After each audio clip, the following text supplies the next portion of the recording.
everybody, and welcome to e-commerce quick fix cross-border magazine official podcast. Today is a happy day, it's a great day because we are with Felix Vogels, the VP for sales in Europe for our friends at Seven Senders. How are you, Felix? How's everything? I'm great. I like the enthusiasm. We had a little chat before the meeting, and it really went from a normal conversation to a very enthusiastic one. So that's nice. Looking forward to the talk. Yes, and we are looking forward also because actually, Seven Senders is dealing with perhaps one of the key and core components of modern business. Not only e-commerce, but modern business at all globally, because everything is turning to global commerce via e-commerce. But let's start from the very beginning. Tell us a little bit more about what is Seven Senders, what you envision for logistics, what solutions do you offer, and why brands and businesses should consider your company for their own logistics solutions. That's already a lot of questions, but let me just Yes. tell you the story of Seven Senders, and then we go from there.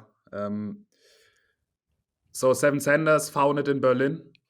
We are going to have our 10 years anniversary in a month, so pretty exciting. I joined 8 years ago. So this is when I got to know the company. It was a bit like people imagine Berlin startups to be. So we were squeezed into something that was rather a big flat, not really an office. Um, there was uh, there was a kicker, there was table tennis, there were beers. So it was the startup vibe that people expect. When hearing about Berlin startups. And the idea was essentially that one of our founders, Johannes, he was responsible for the logistics of a big wine shipper within Europe. And his boss assigned him the task to internationalize the shipping. Mhm. And he tried to get as competitive rates to foreign countries as he already had within Germany. And he failed.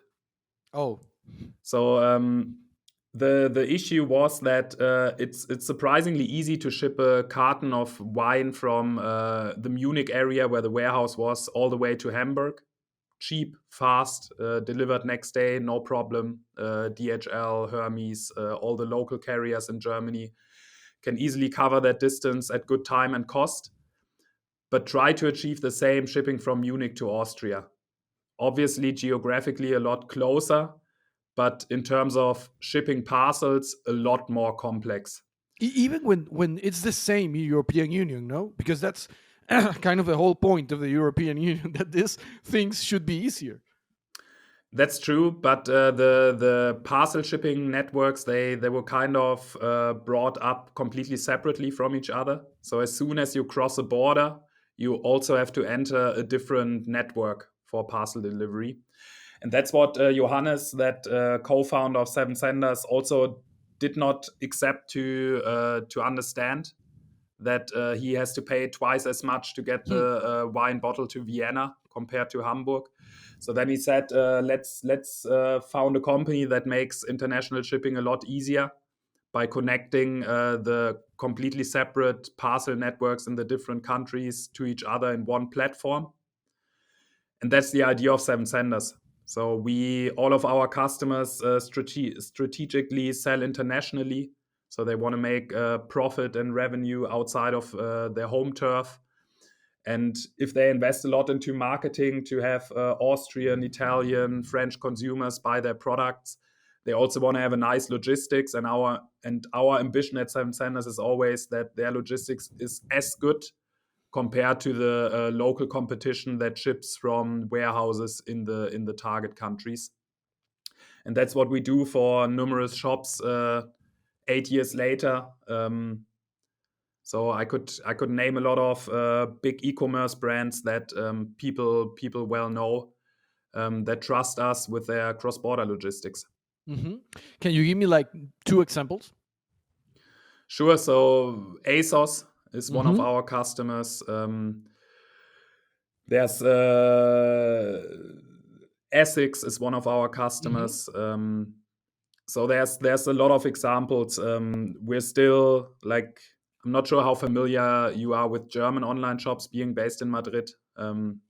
happy to give you more names in the conversation that follows. I think those two are pretty global, pretty big, so it's pretty clear. But more interesting, what about the small ones? I mean, it's seven centers only for these huge, massive companies, or small ones can also benefit from seven centers?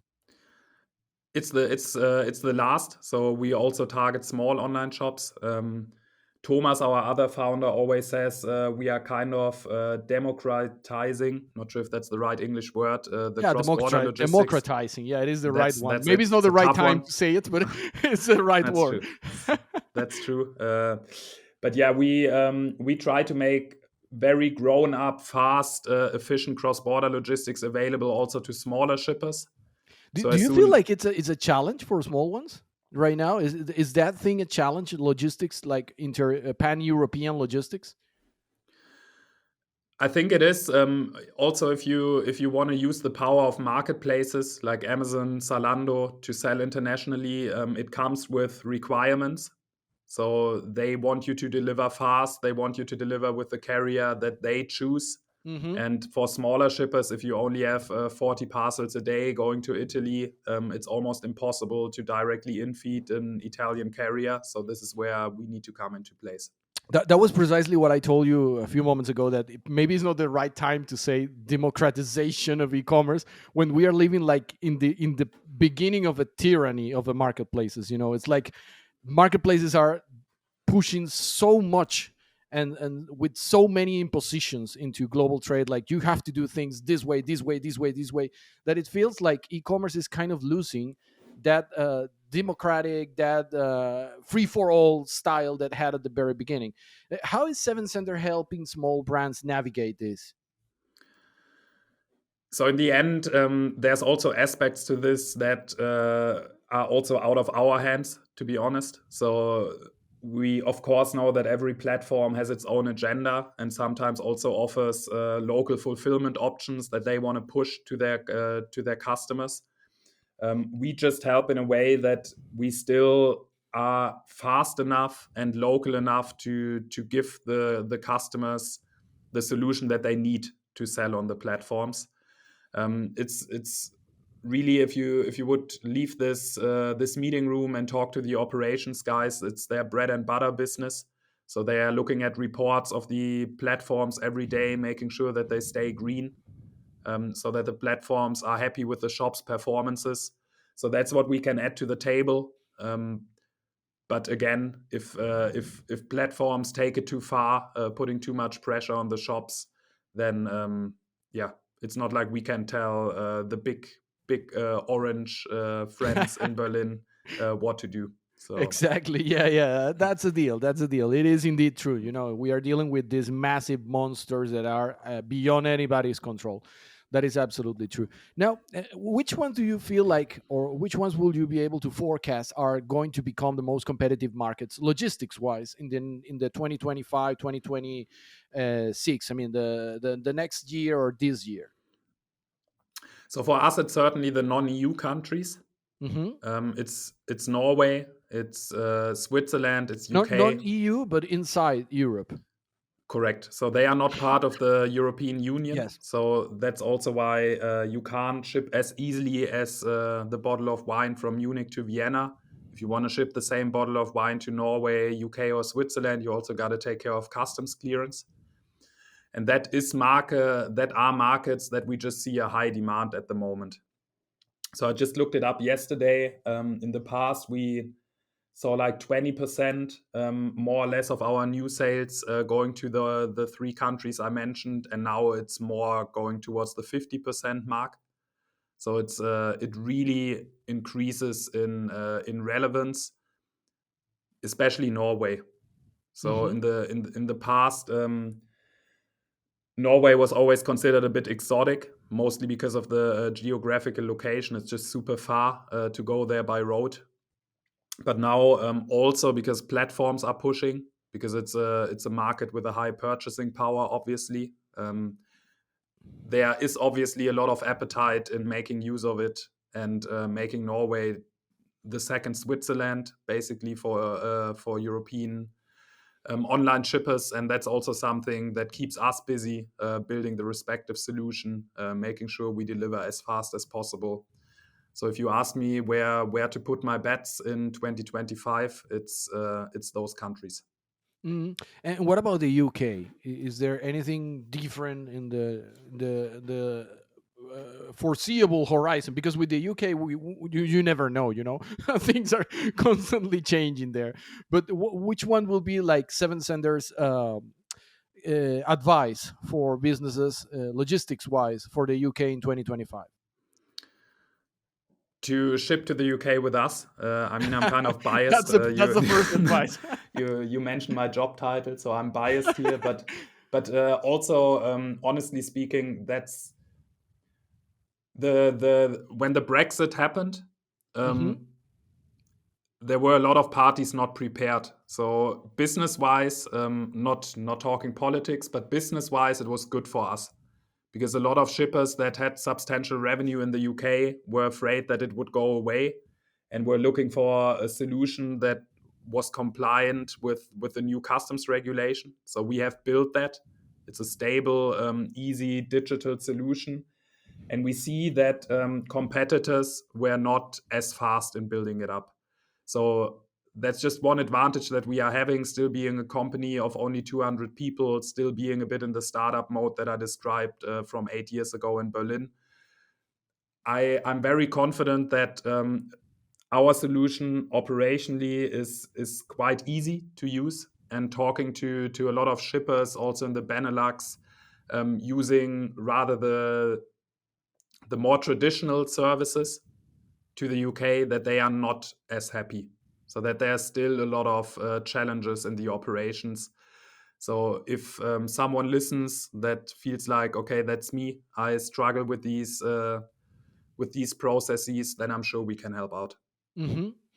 Now, talking precisely about the future, what about the trends? Which ones do you feel like are going to be the main logistic trends for 2025? So I talked customs already. Yes. Second topic that I see on the horizon is shipping to pickup point locations. Mm. The American curbside pickup, that it's pretty popular there in the United States. Honestly, I can't comment on the United States. Last time I've been is like 5 years ago, and we don't cover it at Seven Senders yet. So we stay within Europe for now. And out of the blue, it's in your plans to cover it in the near future or in the midterm? It's I won't say a generic no to that question, but it's rather unlikely because if you go back to why does Seven Senders make sense, we need borders, we need Hmm. complexity. And if you look into the US, it's a huge country, and there's a handful of players like USPS, UPS, etc., that just cover from California to Florida Yes. within one system. So I hope someone proves me wrong and gives me a call. But until then, I just see the value of a platform like Seven Senders in the US might not be as high as it is in Europe. And it makes all the sense in the world, because indeed is what you're saying. I mean, it's one single country, one federation. Actually, although the states behave like mini countries, they are not. It's one single country, and it's almost half the size of a continent. So it is Exactly. indeed, yeah, it doesn't make any sense. But back to our business, talking about the trends. Which ones do you feel like are going to be the main trends for 2025? You already mentioned customs. What else? Maybe something regarding sustainability, or is that already dead? So the pickup point topic is also one with regards to sustainability. Hmm.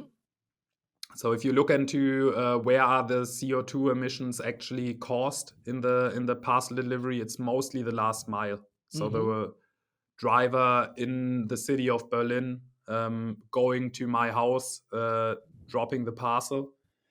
But if you would instead like tell the driver just drop the parcel along with 50 other ones at one single pickup point location, and I take my bike after work to pick it up, that's a lot more sustainable. So you can save almost half the emissions if you have a pickup point delivery against a home delivery. So that's a trend, not just because of sustainability, also because of cost. So it's obviously cheaper to ship to pickup points. So we see a lot of countries where there's a higher appetite for pickup point deliveries against home deliveries. That being said, Germany is not one of them. For Germany prefers home delivery, isn't it? it is, and like I mean, I'm German myself, but I always have a hard time to make up my mind because I order to pick up points if I order something online because I hate bothering my neighbors at 10 p.m. on a Monday night. Um, but my honest take is German people, they will always try to get the best value for their money, Mm-hmm. and they feel home delivery costs the shipper more than a pickup point delivery, so they will go with the home delivery option, even though they probably would prefer the pickup point option. But that's just a theory. We don't have any data on it. It's just my gut feeling looking at my fellow countrymen. That's what your German blood tells you, know that it's going that Exactly. way. Exactly. That's great. That's great. And what about drones? And do you feel like drones are going to be a thing? Because here in Madrid, we have a place close by. It's a small neighborhood on the outskirts of Madrid called Villaverde. That they are testing drone flights. I mean, autonomous flying drones delivery. It's something that they are trying to do with Amazon. We don't really know the end result of a whole test because they have to change to implement this at an entire city level. They will have to change the air. The air laws, the laws that regulate the airspace upon the city, over the city. Do you feel like that's something that we might be able to see in 2025? It makes sense? No? Which one is your call on this as an expert in logistics? I could probably talk about it, but to be honest, I have no clue. Drones are not part of the conversation talking to the last mile carriers in Europe, so it might be a niche. It might be something that Amazon is looking at. I don't know. We are talking to Amazon ourselves. It's a network that we are also making use of in Southern Europe. And within these conversations, the word drone has not been Hasn't mentioned. popped yet. So I'm not sure. Again, like I have very little knowledge about this topic. The last thing I read about it is that it's almost impossible to make it more economical compared to like a more traditional Hmm. delivery by a human being in a truck. Yep. But Yep. let's see. There's a I mean, cost. There's a cost issue there that the only way to fix it is precisely creating pickup points, like you're saying. I mean, it will make sense if you're able to have a massive drone capable of carrying 40, 50 packages and drop that thing, autonomously in a pickup point that doesn't require human yeah. interaction to unload. Uh, yeah. So, but I wanted to ask you because I don't know. Maybe you maybe Oh, you good. I'll have keep a you posted if I hear something. But for now, maybe Seven Centers will open something in the future about that. so Offer a new. we don't have any assets, so not sure if we're gonna buy drones. But also there, I'll keep you posted if there's something. No, you got to try. I mean, it's German ingenuity. It's the best in the world. If someone can make it, it's you. So we have to ask you. That's kind Well, of a thing. thanks Now for the back to. compliment. Not sure if that's still the case, but It I'll is. It take the is still. flowers Don't for worry. now. Regarding functionalities, you feel like people is asking you for something different this year, like customers and even your clients, your direct clients, which are the businesses and brands. Are they asking for something specific, different that they weren't asking before 2025, or it's still too early in the year, maybe? So Norway, I already Hmm. said. So marketplace is opening up. That's certainly one topic that we are discussing more and more. Other than this, to be honest, the requirements when it comes to parcel shipping remain quite stable. We do have topics that we are discussing with customers that have not been there the years before, which is a bit further away from our core product delivery. It's called Claimy, Okay. and this is a product that comes at zero cost but helps the customers to get money back from the carriers.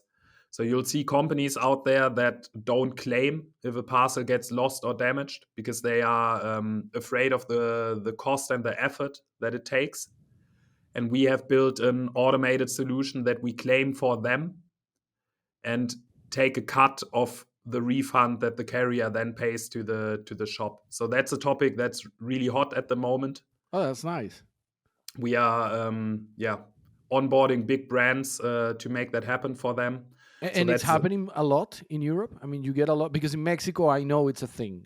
We have done articles and research on Mexico in this same situation: the lost packages and well stolen packages. Actually, to be honest, in Mexico, but is that happening a lot here in Europe? Also, you get a lot of lost packages that then brands never claim. a lot. It's still far below 1%. Okay. But yes, there is lost and damaged parcels, and it's just a numbers game, right? So if you ship 500,000 parcels a year, which is completely realistic for an average customer of Seven Senders per year, and then imagine just taking out my calculator here.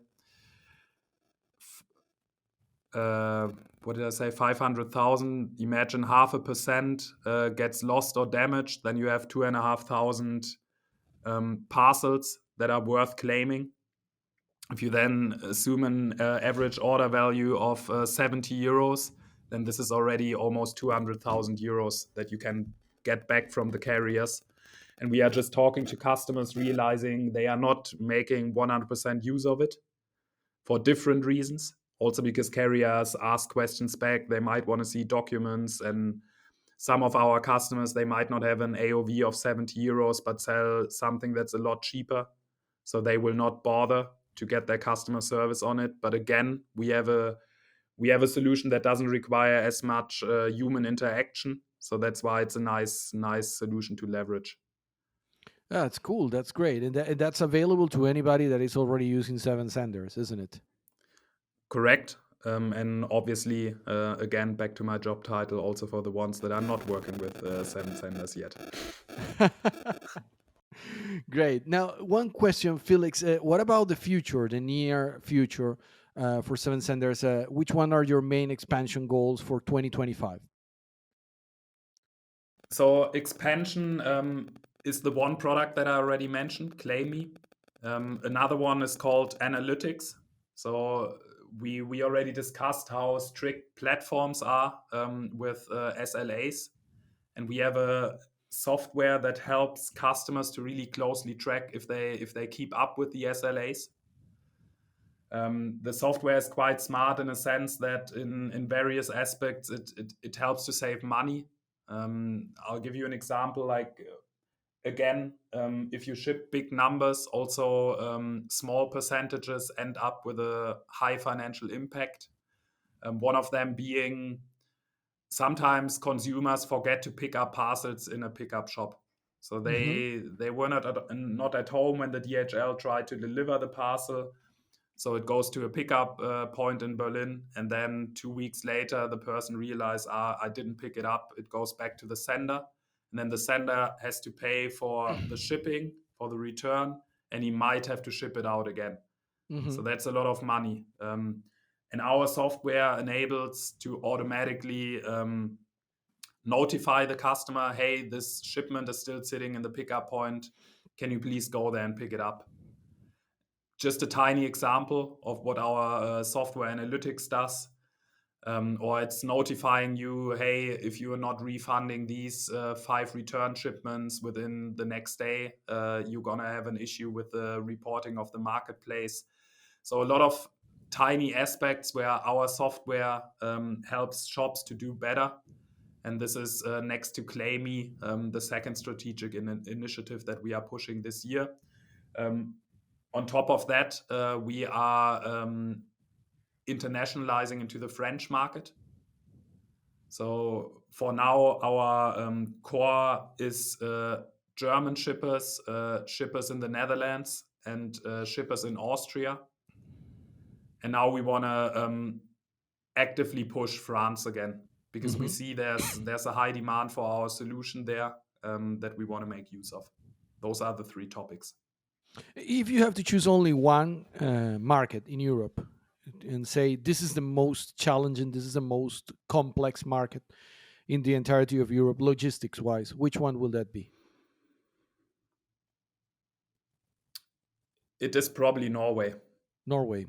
because it has customs topics lots of detailed stuff, plus the geographics is just very far. So that combined gives me the feeling my answer is Norway. That's it. Now, finally, Felix, let's put your title to work here. Give me one competitive advantage, only one for Seven Senders, and why should a brand choose you between all the other possible options? I mean, you have to tell me what other options are out there that are doing exactly the same thing. So we are an independent platform. So some of our competitors are limited to certain carriers because of Hmm. their organizational structure. We don't have that. So we are completely free in choosing the best carrier for the individual customer. So the competitive advantage would be we give you the best delivery experience for your consumers, but we also make life of your operations as easy as possible. So a brand that it might be listening to the podcast right now can say can rest assured that Seven Senders' interest is their interest, and there is no organizational or big brand or logistic structure interest behind that. There is no hidden agenda. Correct, 100%. So we if a shipper wants to ship from Germany to France, we give him 6 options for the last mile carrier, and we are not biased. We're gonna tell him, look, like based on your profile, we believe that carrier C is the best one for you. But if for whatever reason you want to go with carrier A, fine for us. That's